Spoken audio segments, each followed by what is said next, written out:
I was the only journalist in the country who interviewed both Mr. Jaitley and Mr. Chidambaram on the same day of the budget for 4 years. No other journalist did, because that's how the lines were drawn. Former journalist. Were you comfortable, are you comfortable with the decision to boycott certain television anchors? Tell me why. I'll tell you why. I am not boycotting journalists here. The 14 who've been boycotted are propagandists. They don't do their research. They don't do shows which are based on issues. They do shows which they are being told by somebody in the PMO to do. Given how the dirty tricks department and the fake news factory of the BJP works, they would have torn me to pieces by now if I wasn't an objective journalist. They've tried to look for a lot in my work.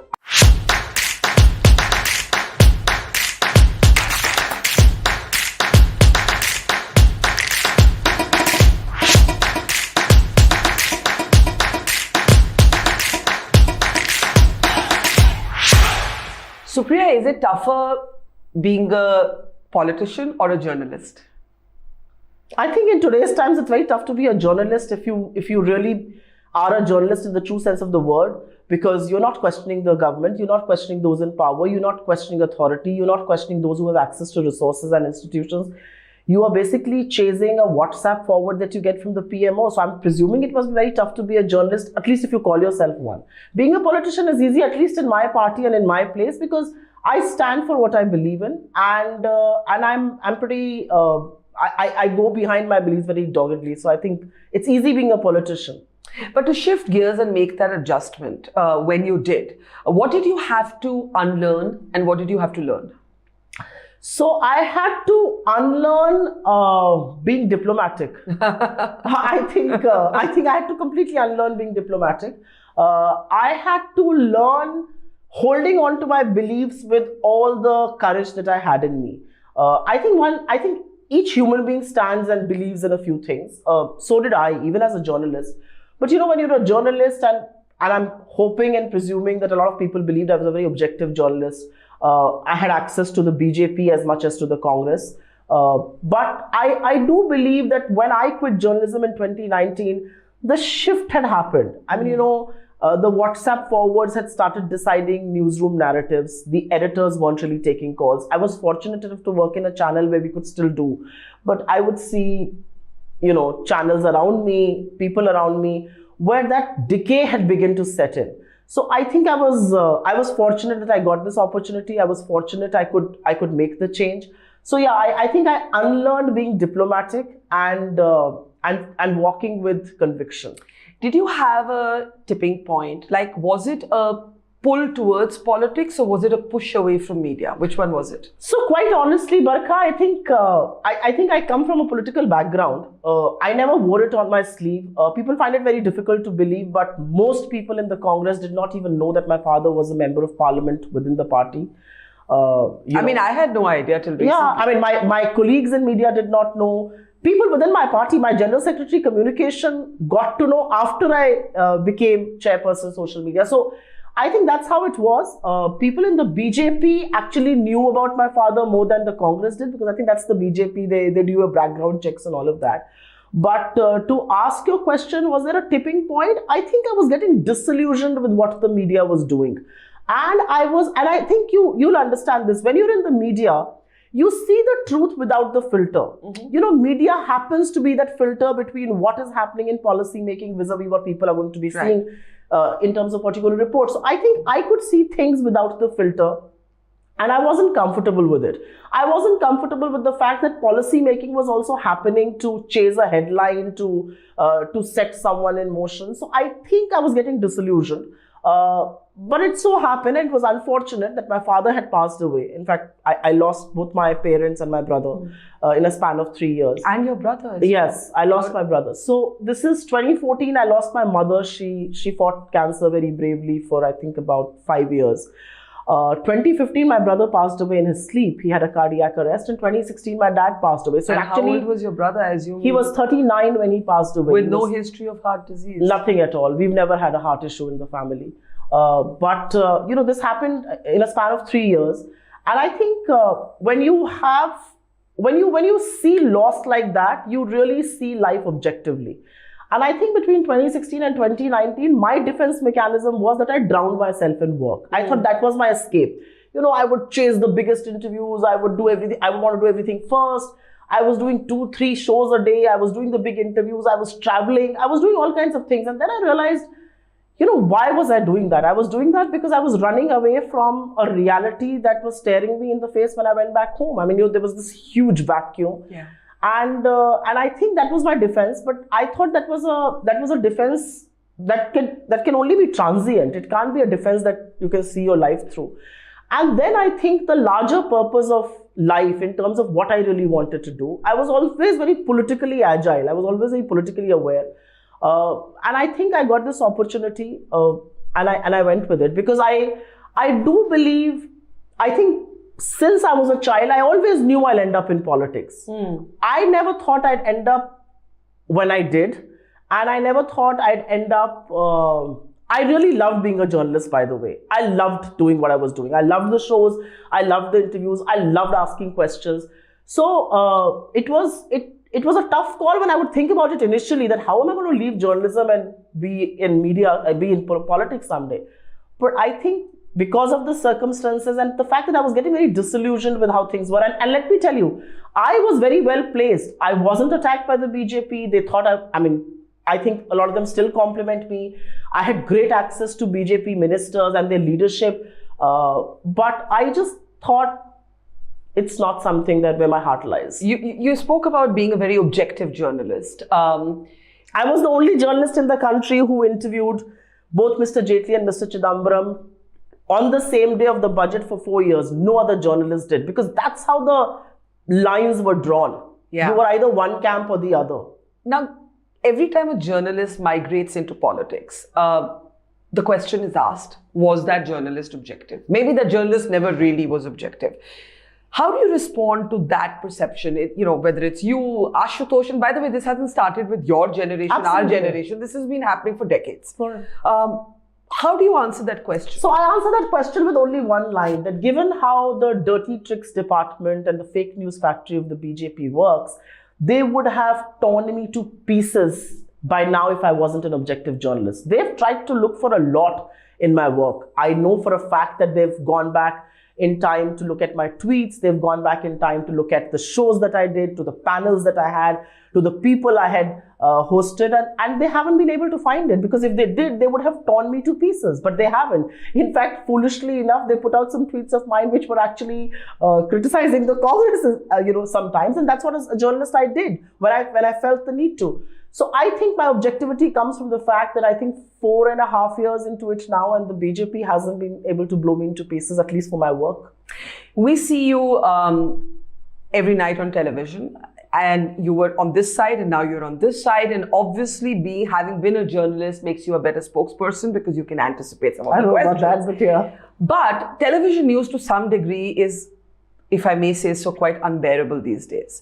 Putting it mildly. How do you go through that drill with as much passion and ferocity, night after night after night, when there's a kind of sameness to the questions you will be asked, the criticisms that you will be asked, even the compliments you might have been given? Because when you're a journalist, you can inspire yourself to do better. As a spokesperson, what is the life of a sort of very prominent spokesperson like yourself?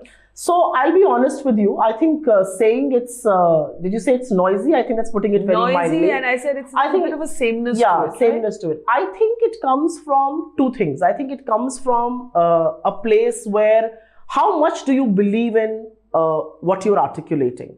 So I'm articulating a certain point of view. I'm articulating a certain position. How much do I believe in it? And I have been fortunate enough to believe in what I frankly stand for, at least so far. I really do believe in the things that I say. I think information and data really excites me. I think it's a training as a journalist. I don't go to shows and indulge in whataboutery. I think it's undermining the audience.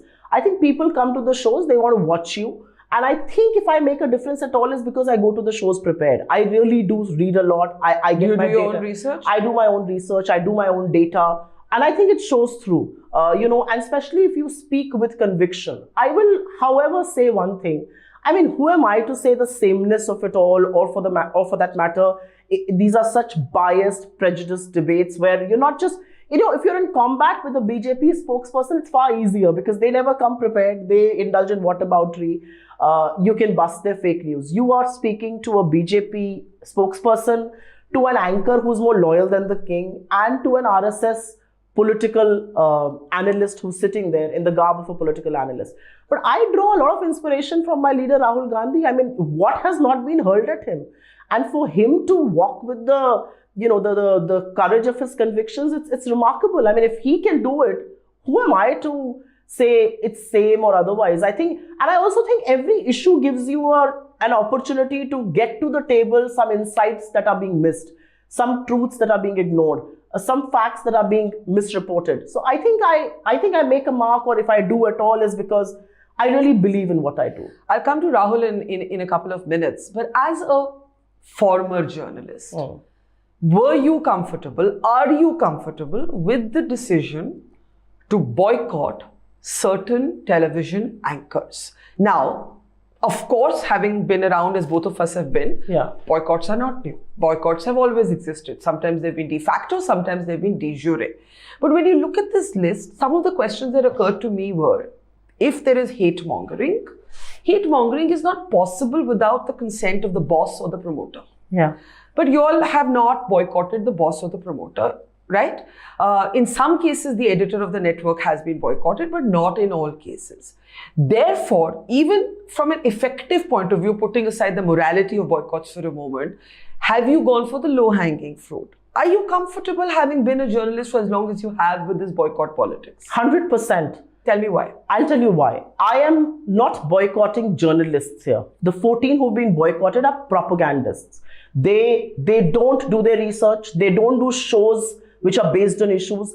They do shows which they are being told by somebody in the PMO to do. And not the Prime Minister maybe, somebody who's perhaps a lowly clerk in the PMO is telling them what shows to do, what lines to take. It is, and we did our own research while we did this, by the way. It wasn't a whimsical decision that we got up and we said we want to boycott these 14. It's not as if we like their faces any less or any more.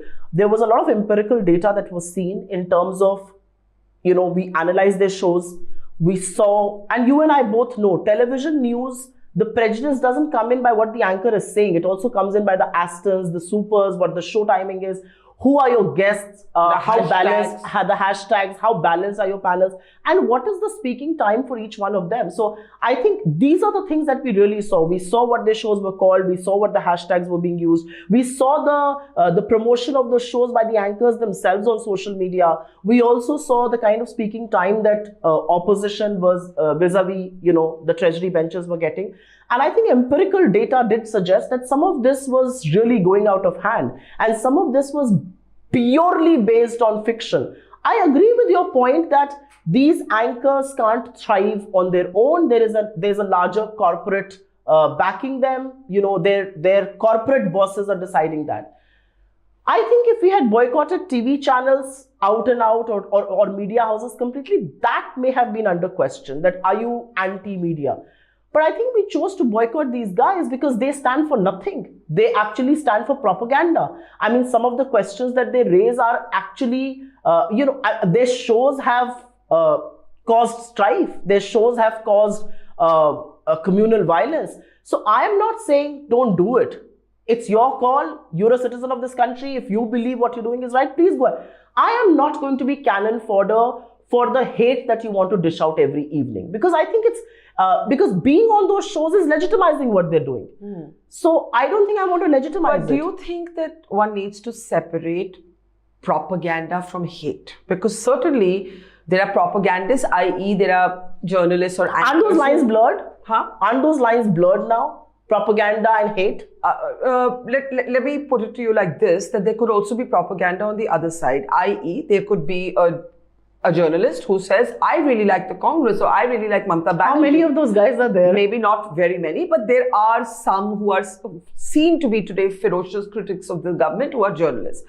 But hate mongering, to put a skull cap up for graphics when you're in COVID, to have anti-Muslim slurs sort of mainstreamed and legitimized, that's of a purely different order. So should we mix up the two? So the underlining factor, if I may go back to the argument that I was just making, is we are not going to be party to your hate campaign. We are not going to be party sitting there while you are inciting violence, while you are stoking sentiments against one particular community, while you're showing only one strand of truth and not showing the other. We don't want to be party to that. You can continue to do it. I mean, by all means, who are we to decide what an ex-journalist is going to say? But today we have come to a stage where some of the people who we have boycotted on economic issues like tomatoes being sold at 300 say that you should actually not eat tomatoes because they cause kidney stone. I mean, how much of ring fencing will these guys do for the government? And which is why I say hate, of course, continues to be one side of the story, but the other side also happens to be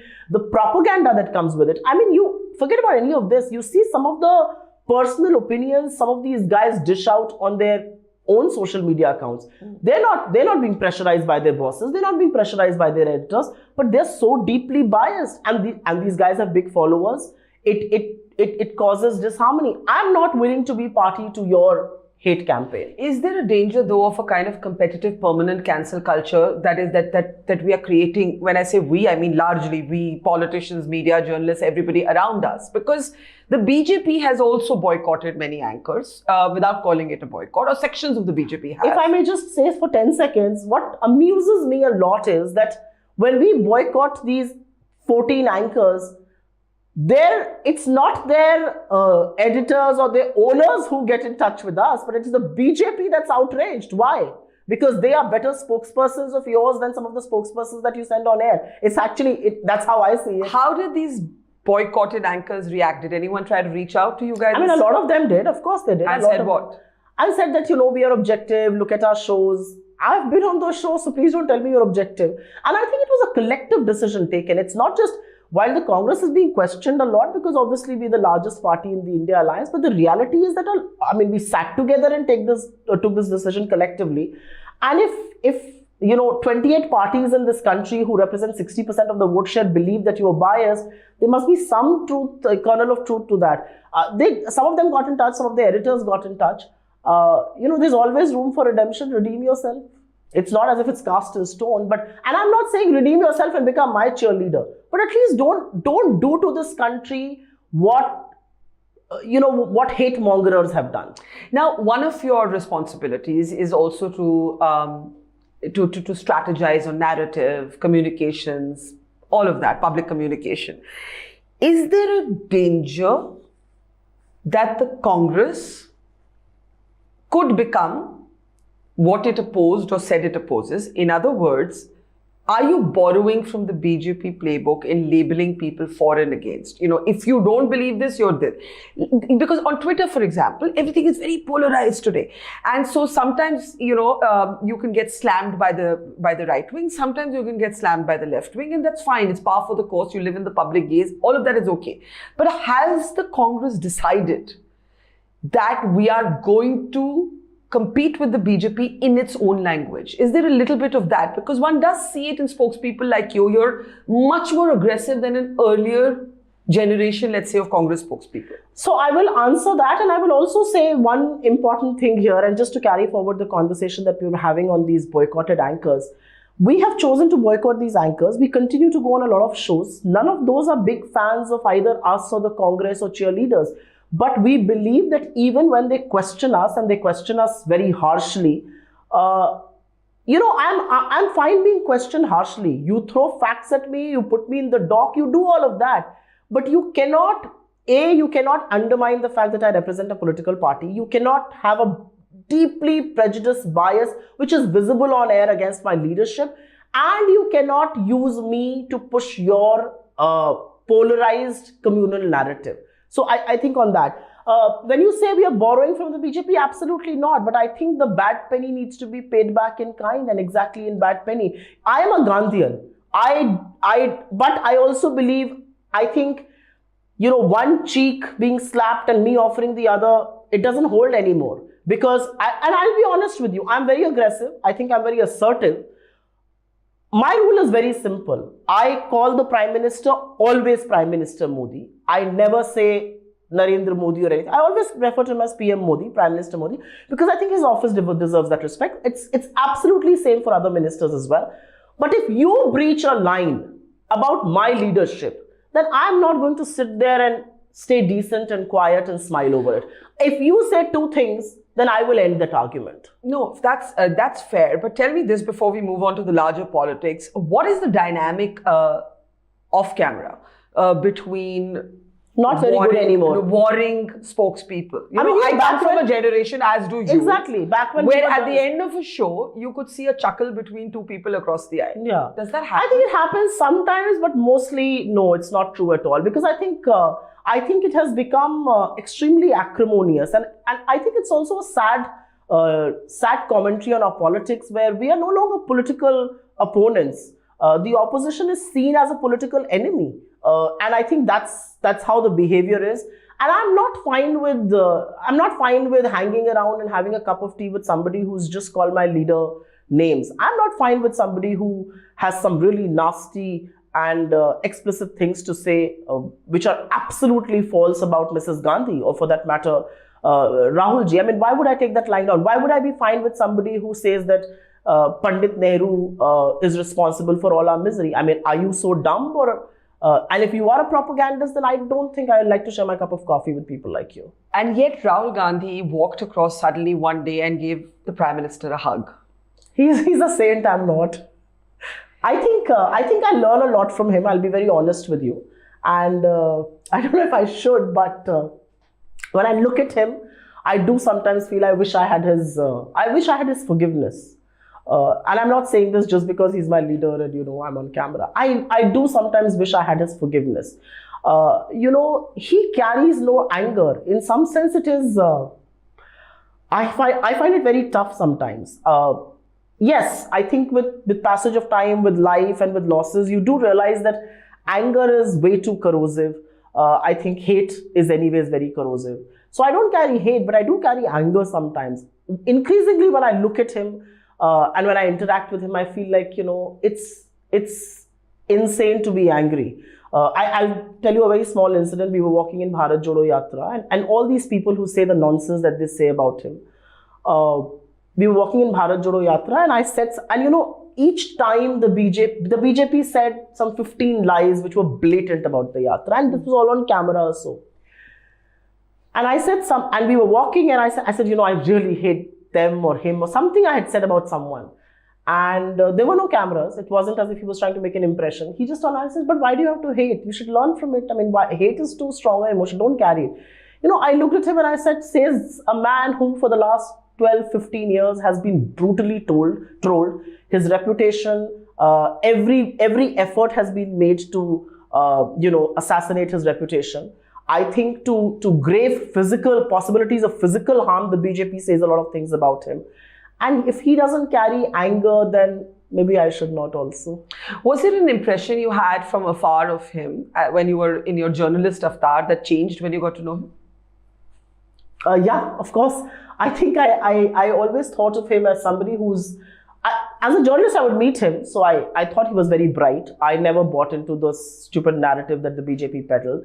I also had some insight because of my father, who worked with him. But I always thought, he was bright. I always thought he was very dignified.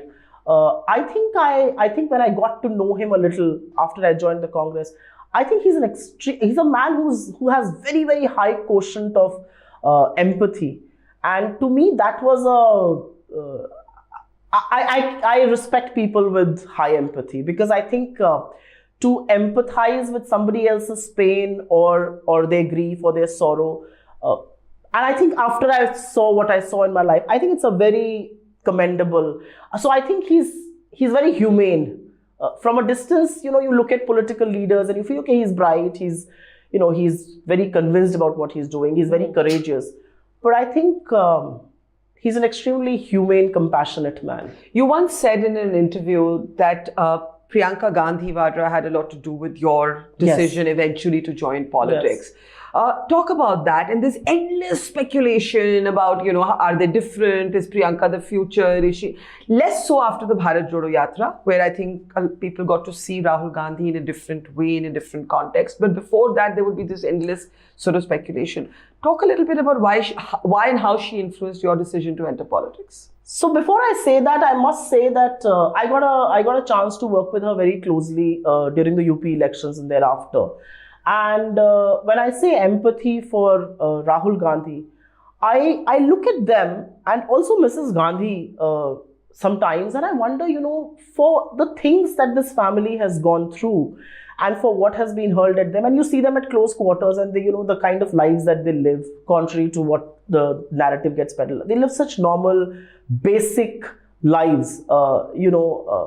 He perhaps owns 3 or 4 pairs of t-shirts and that's his, that's what he wears all the time. Or for that matter, she is such a different person at home, extremely warm and, so much of a homebody and extremely courageous. I mean, she's a power to reckon with. I think she really is. I don't like the comparison with Mrs. Gandhi. I think Mrs. Gandhi was who she was. I think she's a person who really knows her mind. She knows exactly what she wants from life and from politics and from her family. But I look at her and I feel, how do these people not carry the anger, not carry, you can, when things like these happen to you, I don't know how people deal with it, but you can carry a lot of angst against the world in general. I don't see that at all. I mean, they're extremely happy people, extremely contented. So I think one learns a lot in that sense. She was one of the trigger points for me to join politics because it was around the time when she became UP in charge. I got very excited. I mean, there was some talk about me joining and I said, no, I'm a journalist. I'm happy being this. I also thought it was too much of an opportunity cost from, being a reasonably well-paid editor anchor to the heat and dust of politics. But I think when she came to UP, it just gave us a lot of, at least for someone like me, it gave me a lot of courage. Like, okay, she's going to be in charge of Uttar Pradesh, things, I could get an opportunity to work with her. I had heard a lot about her. She's somebody I didn't know, by the way, before I joined politics. Each time after I joined politics and after I went to her, after my elections, I think the advice that she gave me, I was so right in joining politics, especially at a time when she was in charge of my state. She didn't tell me to go all guns blazing, and she told me, think about what you're doing, oppose what you don't like. Even when I became a spokesperson, I'll be very honest with you, when I joined Congress and I never thought it was a big deal to be a spokesperson because we come from television. Correct. So, you feel like, what's the big deal about being a spokesperson? So I said, no, I'm not interested. But I do realize that being a spokesperson is a very responsible job because you are actually, in some sense, peddling the narrative of the party. So, I also think she convinced me and we had this chat and she said, no, you should take it up because it's you'll be able to talk about what the party stands for. I wasn't very convinced then, but I did thank her much later after. Would you and others want to see her contesting in these elections? Well, let's see what she wants to do. Or a larger role of some kind? I think somebody like her will have a larger role. I don't think it's only me expecting, but somebody like her, look at the kind of narrative building that she can do. I'll give you a small example. We were in Karnataka elections and Mr. Modi had come to campaign and he started with his usual, about terrorism and she blunted his narrative and how. When people say, she said, yes, of course, who are they to talk about terrorism? I've lost my father to it. I've lost my grandmother to it. So I understand what terrorism means. Mr. Modi can keep moaning about the fact that people abuse him. You're the prime minister, you have to have a thick skin. You will be criticized. You will be asked questions of. And she actually, for her to say that मैं किताब लिख सकती हूँ मेरी परिवार को आप लोगों ने क्या-क्या कहा और किस भाषा में कहा है.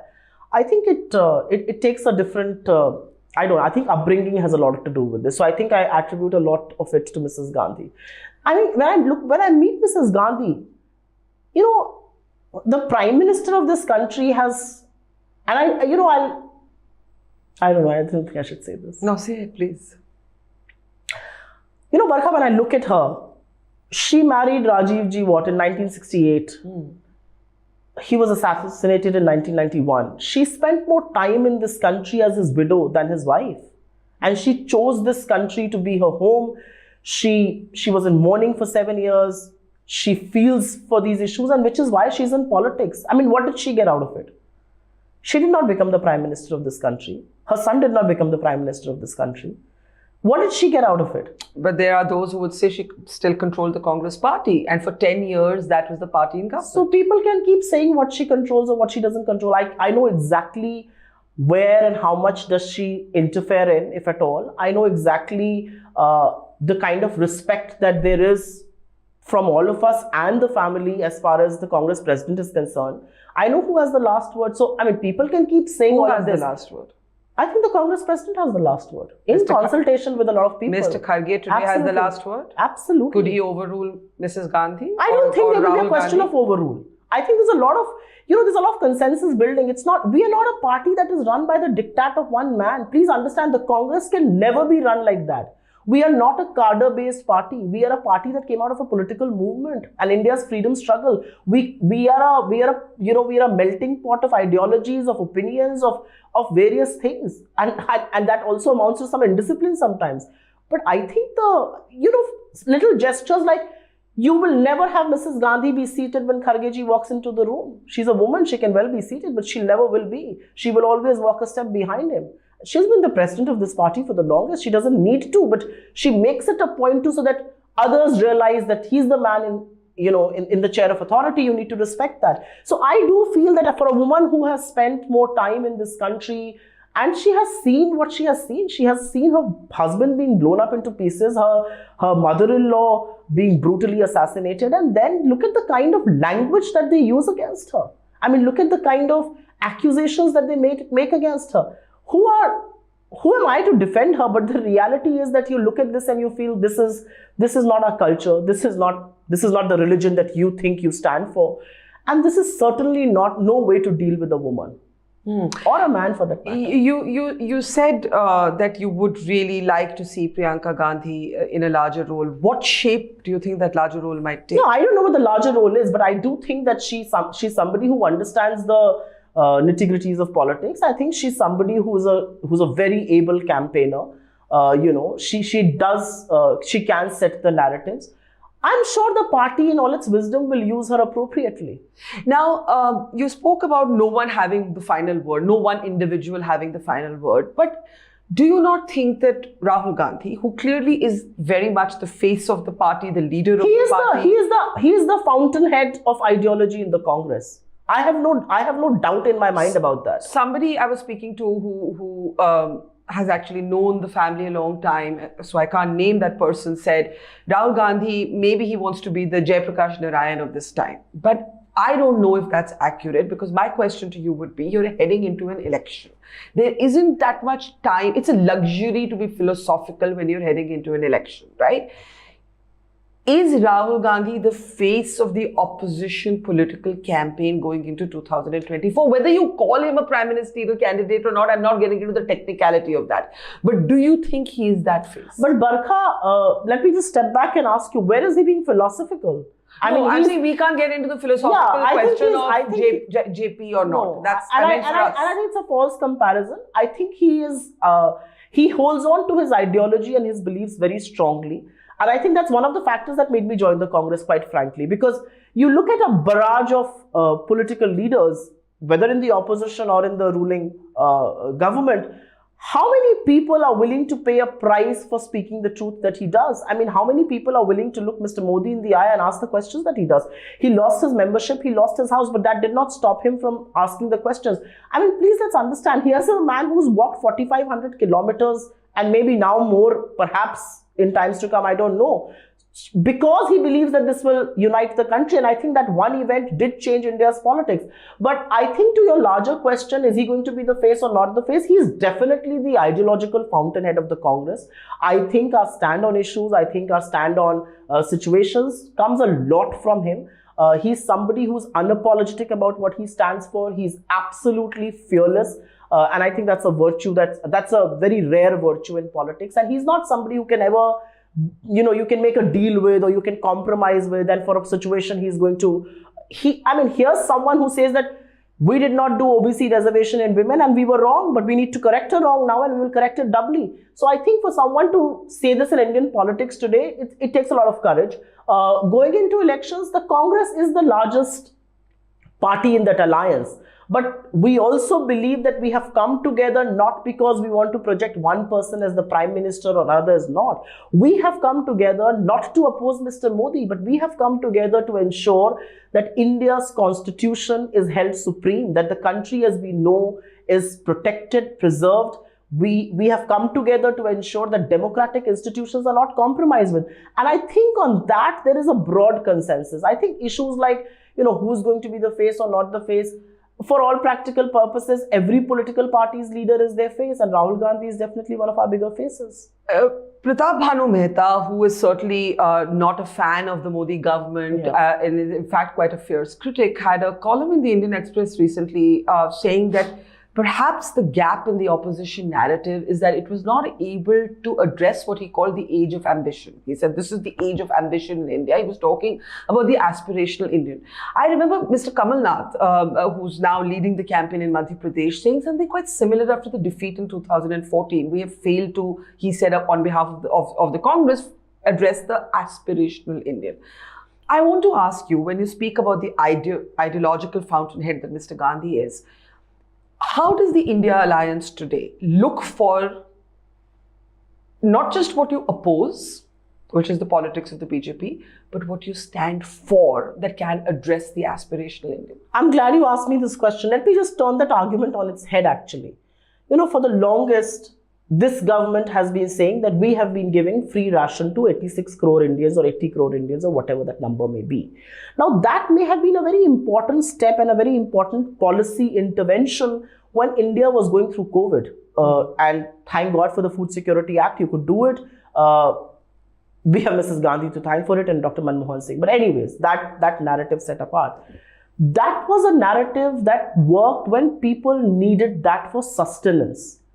People today say sustenance is done. What about my success? And which is why when we talk about the caste census, or when we talk about we should know who stands where in this country, how many of SC, STs, OBCs are there. Why do you think we are doing this? We are doing this because aspirations of New Delhi alone don't matter. Aspirations for the rest of the country do. I mean, when Mr. Gandhi stands up in Parliament and says that the highest posting for a bureaucrat is to become a secretary in the government of India, and there are 90 such secretaries, only 3 OBCs, but the numbers are startling. I mean, you look at the Bihar caste survey that has come, 64% OBCs. What's their representation?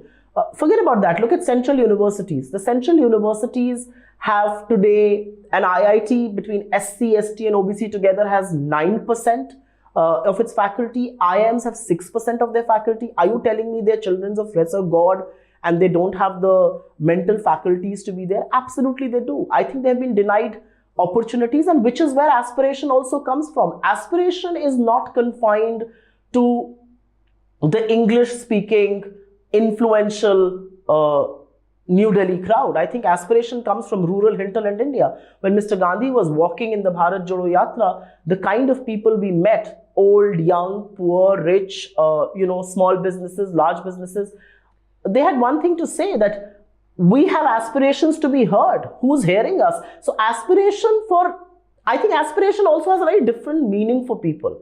For somebody, it could be aspirational that his voice or her voice is be heard. The kind of interactions he's had after meeting truck drivers. Why do you think he's meeting truck drivers? I mean, he's not a photo op guy. He's meeting truck drivers because he believes that they have aspirations which are not being met. A mechanic in Delhi, why is he meeting them? Why do you think he's meeting students in Mukherjee Nagar who are preparing for civil services? Because you have to first listen to people to be able to address their aspirations. You spoke about the OBC quota for women. Now, I happened to be the journalist who interviewed Sonia Gandhi when the bill went through to Rajya Sabha. At that time, there were regional parties that were demanding this quota within a quota. And when I asked her about it, she said she didn't agree with those regional parties. She thought that parties who felt strongly about this were always free to find Muslim women, OBC women to give tickets to. Are you saying that this is a generational difference in thinking from Sonia Gandhi to Rahul Gandhi? Or are you saying that was wrong and this is right? I think my leader has said it. I think Rahul ji said it in the press conference that maybe we should have had quota within quota. So I also think that nothing is cast in stone, and policy making You're allowed and politics to change your mind and should evolve, and actually should evolve. You should evolve according to the situation on the ground. Today, the situation on the ground is that between 2014 and 2023, the literacy rate, the purchasing power parity of OBCs has gone down. So, you perhaps need larger tools to empower them. You perhaps need larger representation. You perhaps need the women quota. So I saw that interview of yours, and I remember, I think INC also played parts of it. But that was the situation then. But the situation has since evolved, and I think policy making or politicians are people who should listen to the voices on the ground and evolve. I mean, look at the BJP. The BJP in 1989 actually opposed. It was because of the BJP that the women's reservation bill in local bodies couldn't get through when Rajiv Gandhi ji had got it there. I mean, the 7 votes it lost by, the 4 were of Mr. Advani and Mr. Vajpayee. But they evolved. They changed their thinking. I think that's what politics should do. But let's explore this slogan that Rahul Gandhi has invoked of linking policy to population, jitni abadi utna hak. Do you think that this is a dangerous slogan because there is a sort of numerical majoritarianism attached to it? And today, if you attach it to caste, tomorrow you could attach it to religion, and tomorrow you could attach it to delimitation. Is this a dangerous thing? Because tomorrow southern states will not get, if the constituencies are redrawn. How far can you take numbers equal policy or allocation of resources? I think representation is very important. And I think when he says jitni abadi utna hak, or when we say jitni abadi utna hak, we are talking about representation. I mean, look at the Bihar data. I will go back and say 84% SC, STs, OBCs. What is their representation? I mean, in central universities, there are 4% professors who come from the OBC community and 6% associate professors. Are you telling me that, and seemingly there are 50 to 51% OBCs in this country, are you telling me half this country's population can constitute only 4% professors in our central universities, 6% in IIMs, 9% in IITs? I think those are bizarre. That's bizarre data, and that data tells you that policy intervention is required. I don't think it's dangerous. I'll tell you why. If you want to stretch the argument, you can always stretch it in any way. I think it's the BJP which is stretching it, connoting to what you've said. But I think when we say jitni abadi utna hak, we are essentially saying that the marginalized communities who have been marginalized for centuries need to be given their due. They need to be brought to the center stage of policy making. Why should 90 secretaries in the government of India have only 3 OBCs who control less than 5% of the union budget? Why? So is the next step to increase the quota cap, which anyway has been changed with the economically weaker section reservation that the Supreme Court? I think the point that has been made, and I think it's a very well articulated point, is that we stand for the caste census. The caste census is the X-ray which will tell how broken the bone is. We will follow it up with a financial survey, with an economic survey, which will tell you the strata within the strata, which will tell you how exactly are the OBCs Would you want placed. other Congress-run states to also have a I think we've already exercise? committed. Rajasthan has just announced a caste-based survey. Chhattisgarh has not released its findings though. I think yesterday this question was asked of Mr. Gandhi, and he said very categorically that both Karnataka and other states that have had surveys, we are thinking about how and when to release it. But Rajasthan, for instance, has just announced a survey. Bihar has come out with something. We're in coalition there. I think increasingly states will be under pressure and should be under pressure. I mean, what representation does the BJP want to talk about? You've got 10 chief ministers, out of which 1 is an OBC, and he's also on his way out in Madhya Pradesh. We've got 4 chief ministers, 3 of them are OBC. So when you talk about representation, you can't rattle that we've got some ex-ministers.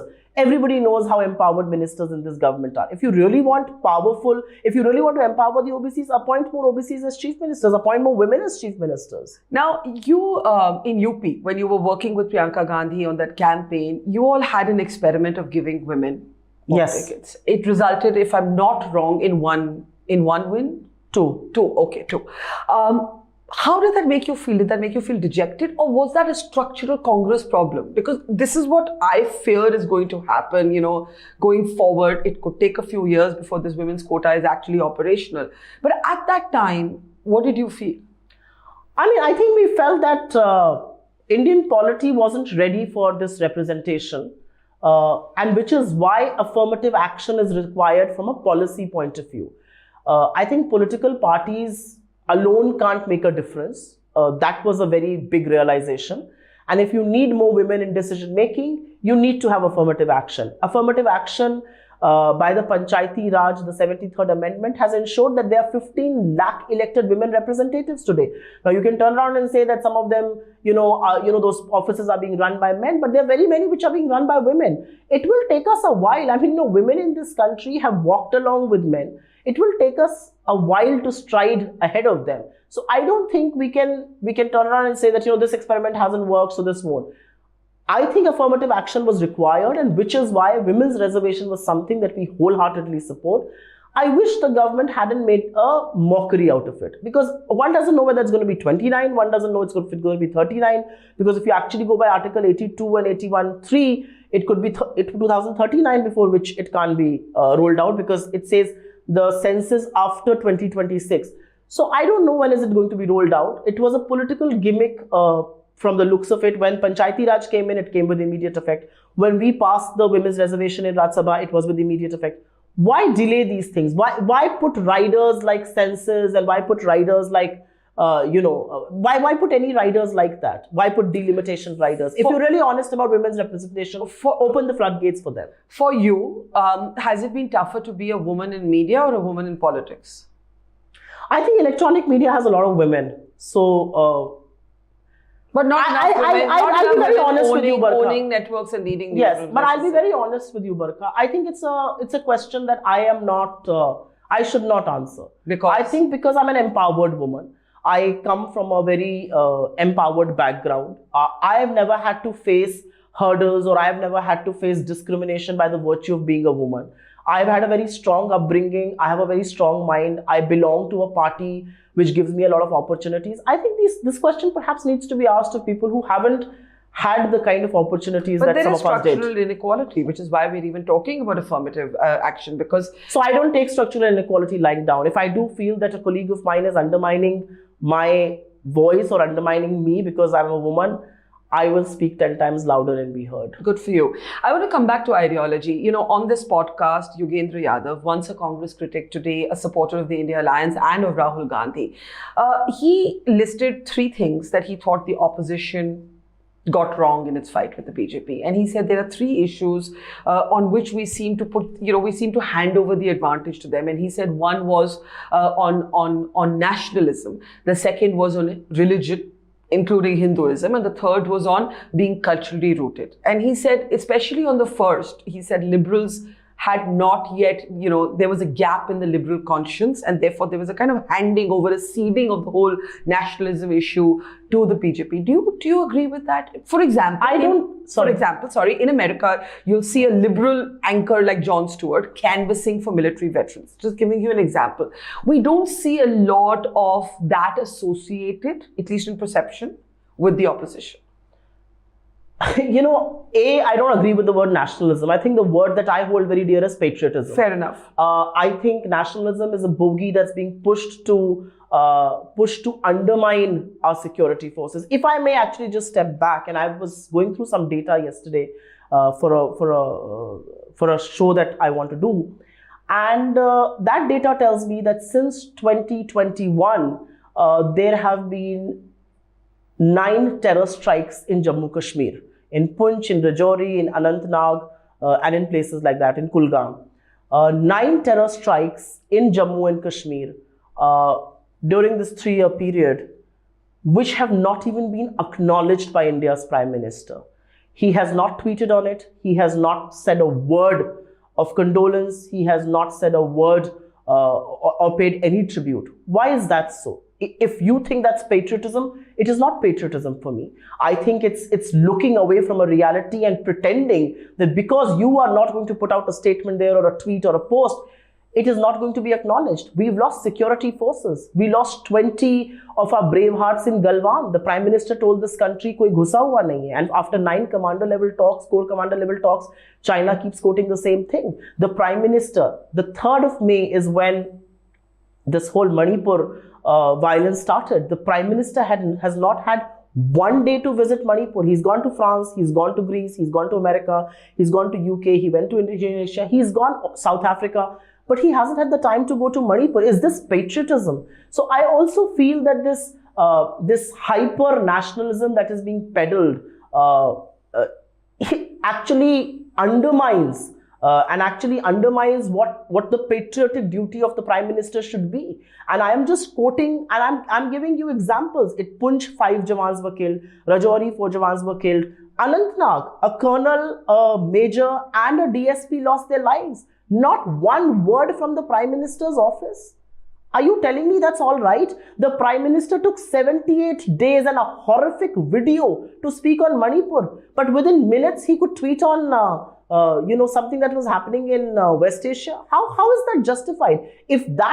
If you ask me, absolutely the last people I need patriotic certificates from is the BJP, because I do believe they indulge in a lot of anti-India activities. If you are not going to take cognizance of the kind of poverty, the kind of unemployment, the kind of high prices, the kind of income inequality, the kind of strife India is seeing internally, what sort of a patriot are you? So I don't buy that argument at all. But and I'm not even going into the past where they had no role to play in the freedom struggle or they did not hoist the flag. I'm not even going into all of that. I am talking about the country as of now. I haven't heard my Prime Minister speak about Anantnag or Kulgam or Punch or Rajouri. Why? Politically, the Prime Minister kept shooting, and I go back in time, and each time I have a doubt, am I criticizing him too much? I only remind myself of one thing, and this is very personal for me. Because one of the people who died in the 40 people convoy in Pulwama was a man, Pankaj Tripathi, from my constituency of Maharajganj, and I had seen his pregnant wife and his ailing parents. So it's very personal for me. But the Prime Minister kept shooting for Bear Grylls' Man with Wild. And he apparently did tell a man in constitutional authority, you keep quiet about it. If Mr. Satyapal Malik is lying, the Prime Minister should file a case against him. If he's not, we have serious issues to deal with. How will you counter this in the political domain, as you have just now? Why do people ask this question कि इस मुद्दे पे opposition हमें सुनाई नहीं देती? Is there a narrative gap? किस मुद्दे पे? Constitutional patriotism. Let me not even use the phrase nationalism. नहीं, बिल्कुल सुनाई देती है. अगर राहुल गांधी एक MP ना होने पर भी, I mean, when he did go to Manipur, he was a disqualified MP. अगर एक MP ना होने पर भी वो मणिपुर में जाकर सारे समुदायों से, he met the Kukis, he met the Meiteis, he met everybody. If he can go and meet, I think that's patriotism. I think patriotism is to brave the cold, the heat, the dust, the rain, and walk from Kanyakumari to Kashmir. I think that's patriotism. I think patriotism is to stand up for people who are being oppressed. I think patriotism is to call out a BJP MP who has communal slurs against another MP in Parliament, and he did not make a hoo-ha about it. He just went and met an opposition MP, and mind you, that opposition MP is not even a part of the India alliance. So sometimes I think you make a larger point by just your action instead of, I think people see through it. Who are these people who say we don't? We absolutely do, and our history is far more glorious than the BJP's can ever be. I mean, I consider one of the biggest achievements of Indira Gandhi was she looked at the world in the eye, said two hoots, I am going to help Bangladesh be formed, and she changed the world map, and Pakistan was vanquished. I think I hold a lot of esteem in the fact that I keep saying this, and I do feel very personally about this. Mr. Modi came to power in 2014, and his term is going to end now. 10 years later, he still blames the Congress for all its failures. He blames Nehru, he blames the Congress UPA government and all of that. You've had 10 years in office.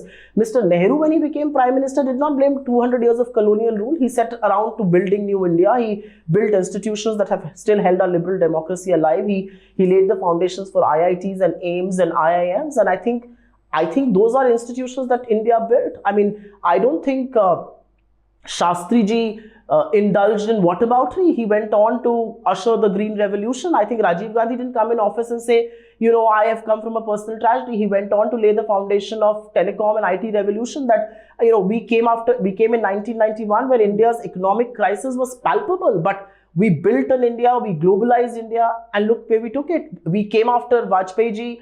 We did not waste time in moaning that what has he done, what are the forex reserves, how our growth rate is. We built a new India. We built an India where people were empowered, where people had right to information, education, Food Security Act, Manrega. What has this government done? Name one thing. I am saying just one thing, other than the WhatsApp university they have built. Give me one instance of how Mr. Modi has made a change to people's lives. You can orchestrate an event, but what does that amount to? How did G20 change the lives of people? It was a rotational event. It would have happened in India. If not, it would have supposed to have happened 2 years earlier. He pushed it to 2023 because he wanted to use it for elections. I was in a show and somebody said to me from the BJP, why should it be voted back? The anchor asked, and this guy said, we've had such a successful G20, we are winning medals in Commonwealth, and we've had a successful Chandrayaan. I said, how has the Prime Minister contributed to any of this? Chandrayaan is a contribution of ISRO, and hats off to our scientists. Medals being won, Neeraj Chopra has competition from the Prime Minister, but nobody else does. How has the Prime Minister contributed to this? This is the whataboutery. Finally, let's end on a personal note. You started by sharing how you lost your parents and you lost your brother and you avoided all of that, that gaping hole in your heart by drowning yourself in work, and then you transitioned into politics. Politics can get lonely. Politics can be unforgiving. Politics can be cruel sometimes. It's also very satisfying. I'm sure there's a sense of deep fulfillment when something feels good, it feels really good. But there must be moments that feel shitty. What do you do? How do you cope with At least I haven't come across so many. You've never had a bad day? No. I'm very fortunate, and which is why I say I'm really fortunate, because I have always been I have had very strong opinions. And I think as a spokesperson and as head of social media, I get to articulate those opinions. And I think that makes the BJP very restless. So I haven't had. What does Supriya do when she's not doing? I have a lot of friends. I mean, I unwind with non-political people. I have a lot of friends. I read. I write. I read a lot. I write. I paint. What was the last book you read? Good question. I read. Or the last Netflix series you watched? I just watched. I was down with viral, so I watched. I watched this. It has even won in Busan. Hansal Mehta's. Scoop. I quite liked it. Based on real story of a journalist. Yeah. I think which is why I liked it perhaps. But I think, I don't think these worlds are disconnected. Yeah. You never disconnected from politics, right? Because you're always wired. And it's not because I'm a politician, it's because I'm an Indian. I'm a citizen of this country, I'm a citizen of this world. Whatever happens in the world of politics impacts us. Is politics for keeps? Do you ever see yourself going back to media? Never ever. Not at all. Well, lucky you. Thank you so much, Supriya. It's been a pleasure. Such a pleasure. From watching you while growing up and wanting to be a journalist to doing this. Thank you. Thank you so much.